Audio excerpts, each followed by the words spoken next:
कि उदासीन वक्र क्या होता है। उदासीन वक्र समझें उससे पहले मैंने आपको उदासीन तालिका समझा रखी है कि उदासीन तालिका में बताइए बेटा, उदासीन पहला बिंदु, उदासीन वक्र पर कितनी वस्तुओं का संयोग होता है? 2 वस्तुओं का, ये x वस्तु और y वस्तु। उपभोक्ता की आय हमेशा क्या रहती है? स्थिर रहती है। क्या रहती है? स्थिर। तो उपभोक्ता की आय जब स्थिर है तो दोनों वस्तुओं की मात्रा हम बढ़ा नहीं सकते हैं। एक मान्यता और उदासीन वक्र की होती है कि उदासीन वक्र पर कोई भी संयोग हो उसे संतुष्टि कौन सी मिलती है? समान संतुष्टि की प्राप्ति होती है। तो समान संतुष्टि को अगर हमें रखना है तो अगर हमें x वस्तु की मात्रा बढ़ानी है तो y वस्तु की मात्रा को क्या करना? घटाना है। और घटाने की दर को हमने क्या बताया था आपको? MRS, सीमांत प्रतिस्थापन दर। सीमांत प्रतिस्थापन दर, और सीमांत प्रतिस्थापन दर लगातार क्या होती है? घटती चली जाती है। तो तालिका का एक बार वापस अगर हम निरीक्षण करें बेटा तो x पहला संयोग x वस्तु की 1 मात्रा और y वस्तु की 50 मात्रा का कॉम्बिनेशन है, का संयोग है, 2 वस्तुओं का संयोग, जिसको हमने क्या कहा था? बंडल कहा था। अगर उपभोक्ता x वस्तु की मात्रा एक और बढ़ाना चाहे तो वह y वस्तु की मात्रा को उसको क्या करना पड़ेगा? त्याग करना पड़ेगा, कमी करनी पड़ेगी, क्योंकि संतुष्टि का स्तर हर बिंदु से हमें क्या लेना? समान। और ये तभी संभव है, समान संतुष्टि को अगर बनाए रखना है तो एक वस्तु की मात्रा को अगर बढ़ाना है तो दूसरी वस्तु की मात्रा को क्या करना? घटाना पड़ेगा।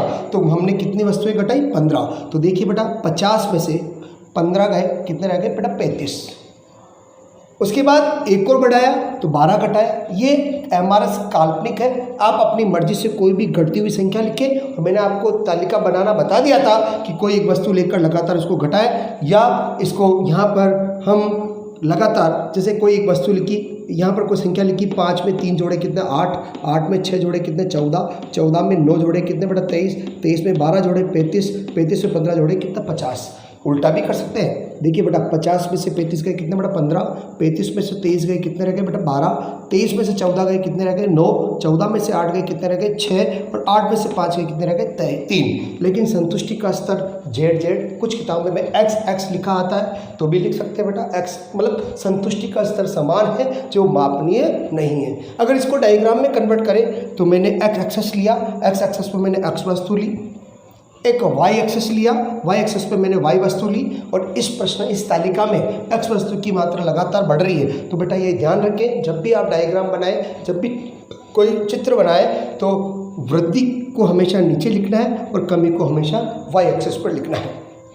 तो वृद्धि को x एक्सेस पर और कमी को y एक्सेस पर। तो x बढ़ रहा है और y घट रहा है। पहला कॉम्बिनेशन देखिए, वापस चित्र वापस बनवा रहा हूँ बेटा मैं। पहला एक कॉम्बिनेशन पर x वस्तु की 1 मात्रा और y वस्तु की कितनी बेटा? 50 मात्रा। ये देखिए बेटा, x वस्तु की, और मैंने एक बिंदु दे दिया, इसका नाम क्या दिया बेटा? A। B पॉइंट पर देखिए, x वस्तु की 2 मात्रा और y वस्तु की 35 मात्रा। ये पॉइंट B बनकर आपके सामने आया। इसी तरह से C बिंदु पर देखिए, x वस्तु की 3 मात्रा और y वस्तु की कितनी? 23 मात्रा। और हमारे सामने C बिंदु है। इसे D पॉइंट पर देखिए बेटा, x वस्तु की 4 और y वस्तु की 14। ये D पॉइंट। E पॉइंट पर देखिए 5 और 8। ये देखिए 5 पर कितना बेटा? 8। E point. और F बिंदु पर देखिए बेटा, x वस्तु की कितनी? 6 मात्राएं और y वस्तु की कितनी बेटा? 5। तो त्याग, ये बिंदु कौन सा बेटा? F बिंदु।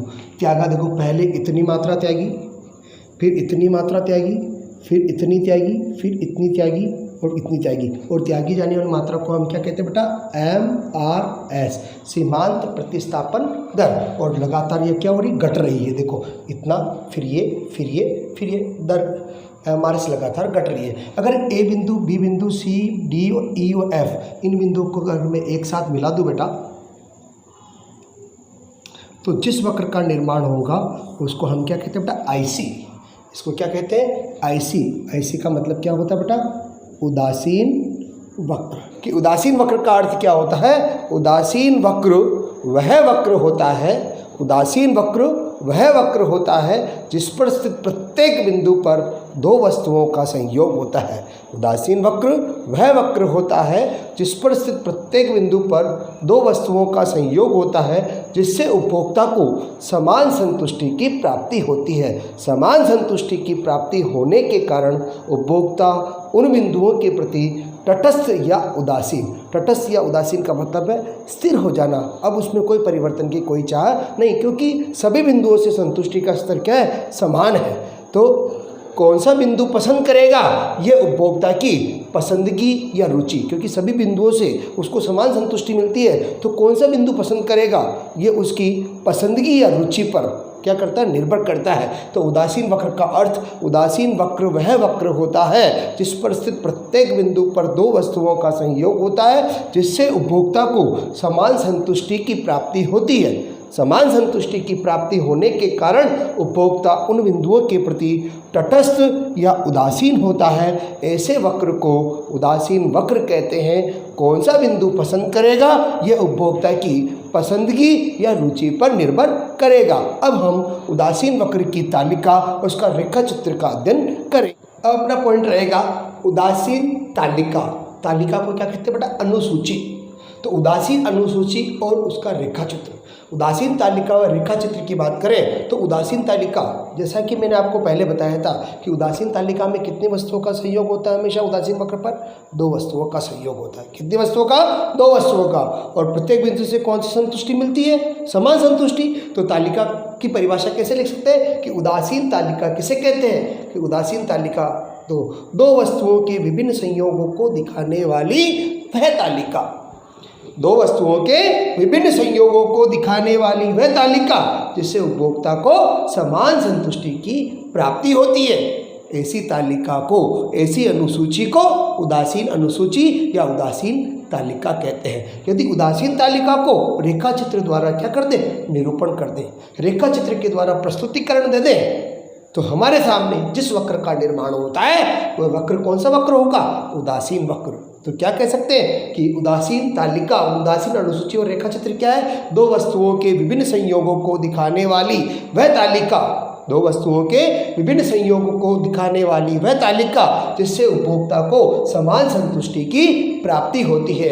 ऐसी तालिका को उदासीन तालिका कहते हैं। और यदि उदासीन तालिका को हम रेखा चित्र के द्वारा क्या कर दें, निरूपण कर दें, रेखा चित्र के द्वारा प्रस्तुत कर दें, तो यानी उदासीन तालिका का रेखा चित्रीय निरूपण, उदासीन तालिका का रेखा चित्रीय प्रस्तुतिकरण ही उदासीन वक्र कहलाता है, जो हमें कितनी वस्तुओं के संयोग को दिखाता है, दो वस्तुओं के संयोग को दिखाता है। दो वस्तुओं के संयोग को दिखाने वाला जो वक्र है, जो समान संतुष्टि प्रदान करता है, ऐसे वक्र को कौन सा वक्र कहते हैं, उदासीन वक्र। तो लास्ट एंड फाइनल में कहें कि उदासीन अनुसूची किसे कहते हैं, दो वस्तुओं के संयोग को दिखाने वाली वह तालिका जिससे उपभोक्ता को समान संतुष्टि की प्राप्ति होती है, ऐसी तालिका को उदासीन तालिका कहते हैं। और अगर उदासीन तालिका का रेखा चित्र द्वारा निरूपण कर दिया जाए तो जिस वक्र का निर्माण होता है उसे हम उदासीन वक्र कहते हैं। तो यदि उदासीन तालिका को रेखा चित्र द्वारा निरूपण कर दें तो जिस वक्र का निर्माण होता है उसे हम क्या कहते हैं, उदासीन वक्र। उदासीन वक्र कितनी वस्तुओं के संयोग को दिखाता है, उदासीन वक्र दो वस्तुओं के संयोग को दिखाता है। उदासीन वक्र पर स्थित प्रत्येक बिंदु से कौन सी संतुष्टि प्राप्त होती है, उदासीन वक्र से पर स्थित प्रत्येक बिंदु से उपभोक्ता को समान संतुष्टि की क्या होती, प्राप्ति। और समान संतुष्टि की प्राप्ति करने के कारण, आय स्थिर होने के कारण उपभोक्ता जब एक वस्तु की मात्रा में वृद्धि करता है तो दूसरी वस्तु की मात्रा में कमी या त्याग करता है। इसी कारण उदासीन वक्र का आकार, उदासीन वक्र का ढाल ऊपर बाएं से नीचे दाएं ओर, ऊपर बाएं से नीचे दाईं ओर या ऋणात्मक ढाल वाले होते हैं। और इसका प्रमुख कारण है क्या बेटा, घटती एमआरएस। इसका प्रमुख कारण क्या बेटा, घटती एमआरएस। क्योंकि एक प्रश्न बहुत इंपॉर्टेंट है कि उदासीन वक्र का ढाल किस पर निर्भर करता है, एमआरएस पर। कौन से एमआरएस पर, घटती एमआरएस पर। तो घटती एमआरएस के कारण ही उदासीन वक्र मूल बिंदु के उन्नतोदर, मूल बिंदु के उन्नतोदर, उत्तल या अधोगामी ढलवा, मूल बिंदु के उन्नतोदर, उत्तल या अधोगामी ढलवा। ये प्रश्न बहुत इंपॉर्टेंट होता है कि उदासीन वक्र का ढाल कैसा होता है। उदासीन वक्र का ढाल मूल बिंदु के प्रति उन्नतोत्तर, उत्तल या अधोगामी ढलवा होता है। ये ऋणात्मक ढाल वाले होते हैं या ऊपर बाएं से नीचे दाएं। तो प्रश्न अगर आ जाए कि ये इसका ढाल ऊपर बाएं से नीचे दाएं ऋणात्मक ढाल क्यों होता है, तो समान संतुष्टि के लिए, संतुष्टि का स्तर समान बनाए रखने के लिए, एक वस्तु की मात्रा में वृद्धि तो दूसरी वस्तु की मात्रा में क्या है, कमी या त्याग के कारण ढाल ऋणात्मक। लेकिन प्रश्न आ जाए मूल बिंदु के प्रति उन्नतोत्तर क्यों होते हैं, तो समान संतुष्टि के लिए एक वस्तु की जब मात्रा वृद्धि तो दूसरी वस्तु की मात्रा में क्या होती, कमी, और कमी होती है उस दर को क्या कहते हैं, एमआरएस, और एमआरएस हमेशा क्या होती, घटती है। तो घटती एमआरएस के कारण ये उदासीन वक्र मूल बिंदु के प्रति क्या होते हैं, उन्नतोत्तर, उत्तल या अधोगामी ढलवा होते हैं। उदासीन वक्र की परिभाषा, तालिका और रेखाचित्र समझने के पश्चात उदासीन मानचित्र किसे कहते हैं। बहुत इंपॉर्टेंट क्वेश्चन है बेटा। Indifference map. तो मैं बात करूं जिस तरह से सूर्य और उसके परिवार को, सूर्य और उसके परिवार को सौर परिवार कहते हैं, उसी तरह से मानचित्रों की पुस्तक को मानचित्रावली कहते हैं। उसी प्रकार मैं कहूँ कि जब विभिन्न उदासीन वक्र रेखाओं को जो उपभोक्ता की अलग अलग पसंदगी की रेखाएं होती है, तो जब विभिन्न उदासीन वक्र रेखाओं को एक ही चित्र में प्रदर्शित कर दिया जाए, जब विभिन्न उदासीन वक्र रेखाओं को एक ही रेखा चित्र में प्रदर्शित कर दिया जाए, अर्थात उदासीन वक्र का संग्रह है, उदासीन वक्र का समूह है, उदासीन वक्र के परिवार को, उदासीन वक्र के परिवार को उदासीन मानचित्र कहते हैं।